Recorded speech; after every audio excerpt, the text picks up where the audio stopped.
We have, is it Jeury in New York? You're on with Jim and Matt. How are you? Hello, how you doing, guys? This is Jeury. This is my first time calling to a TV show. Hi, Jeury. So I'm kind of nervous right now. Yeah.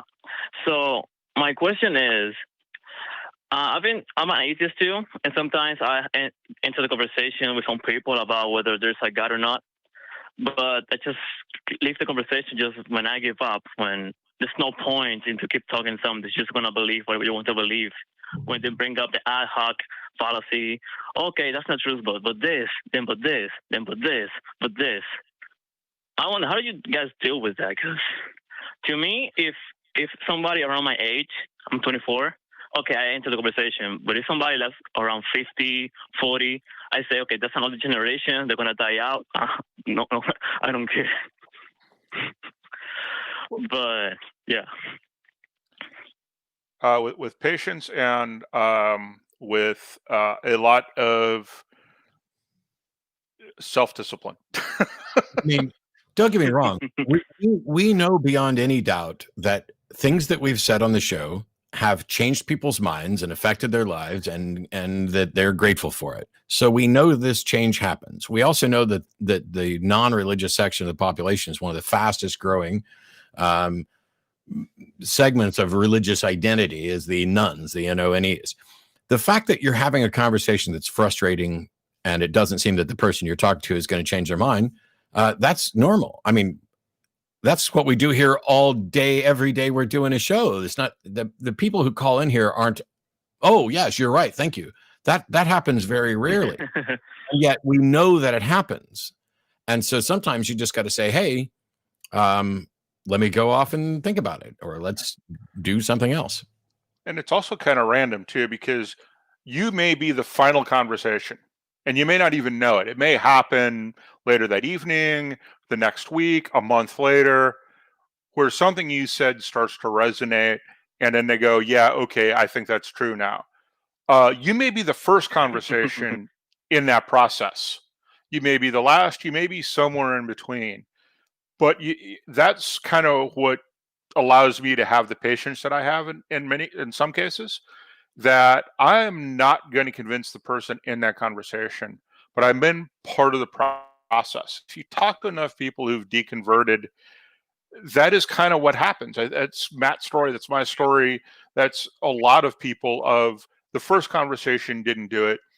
And some people, they can put the last conversation that did it, and some people can't. I can't, for instance, put the last conversation that did it. But that's kind of what you do, is you just have to realize it's part of the process, and it'll either happen or it won't.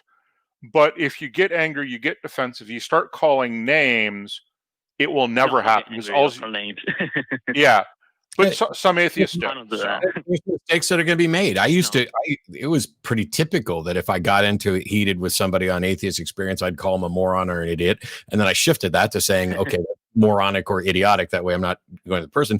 And then I shifted that as well. And to say, like the last caller, I literally said, this is one of the stupidest things I've heard today. And that's just me being honest. Do I think the caller's stupid? No. I think all of us say and do stupid things all the time. It's not that we have to, every conversation that you have with somebody isn't going to result in change. And if that frustrates you, you should stop and work on something else, because that's the way it's going to be. Yeah, because I remember once I was in college, this Muslim girl, she tried to convert me to her religion, to Muslim. And they had the conversation. And then I was convincing her. She was giving the arguments, and I was like nicely, quietly, without I was saying, oh, this is why this is wrong. This is why it doesn't make sense. I almost converted her into an atheist. She got scared. She got like, oh, stay away from me, whatever. And I was like, okay, I'm just listening to you and telling you why I wouldn't be in the religion. I'm not telling you why you should be in mine. I'm just telling you what you think is wrong and why it doesn't make sense. That's all. But she said, at the end of the day, you're right. Everything you're saying makes sense. Your arguments are sound. But I don't want to stop believing in God. It makes me hope, peace, whatever. So I will stop it right here, because I'm scared right now of changing my mind. So, Jeury, just look for the conversations that you're comfortable with and that seem to be productive, and be willing to move on It's not the case. It's more difficult if you're trying to talk with somebody that you care about, like family members and stuff like that. Yeah, it's much thornier, much thornier, because you've got all the emotional baggage that goes with being family. So. Yeah, and so something off topic. Since your channel is so famous right now, I really love watching you guys. Have you ever thought of making a Spanish version of this, like for Hispanic people that are from different countries of Latin America can call and have somebody talking Spanish to them? Because that's something you're leaving out, I think. Are you volunteering? I'm in New York. If I was in Austin, I would definitely sign up. But I'm in New York and college, so I'm busy right now. But I would definitely be in it. Yeah, it doesn't matter where you are. If you're Spanish speaking, and you want to do a show like the AXP, Atheist Experience, then by all means do it. I don't know that we have the resources to do on-the-fly translation and everything else we would need to make it multilingual. Hang on, but somebody just set a caller live, so let me fix that. Oh, whoops! I apologize, Jeury. There was a little there, and we had two callers on at the same time, and I didn't want anybody confused. Right. So, I mean, by all means, do that. I think we can help. Vern is more than happy to talk to you about how to get things set up. And I know I'm throwing Vern under that bus, but I've never known Vern to not be happy to talk about the technical side of what we do. Hey, Vern, you want to set up 4 more shows for people?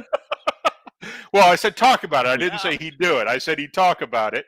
Didn't say he would actually do anything. But honestly, yeah.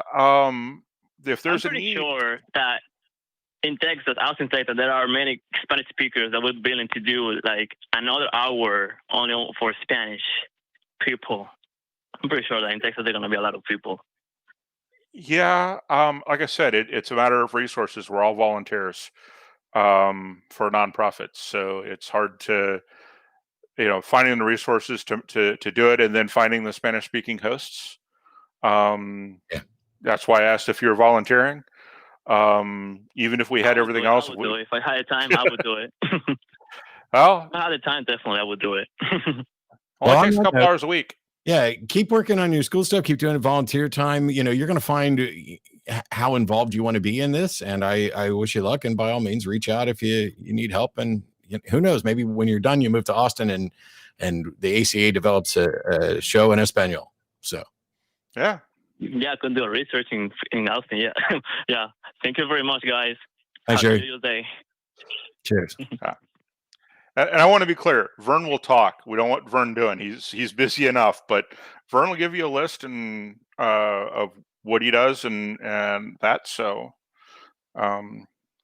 especially for the Spanish stuff. So not throwing him under the do bus. Although it didn't take long for there to be an interesting picture in the chat. But yeah.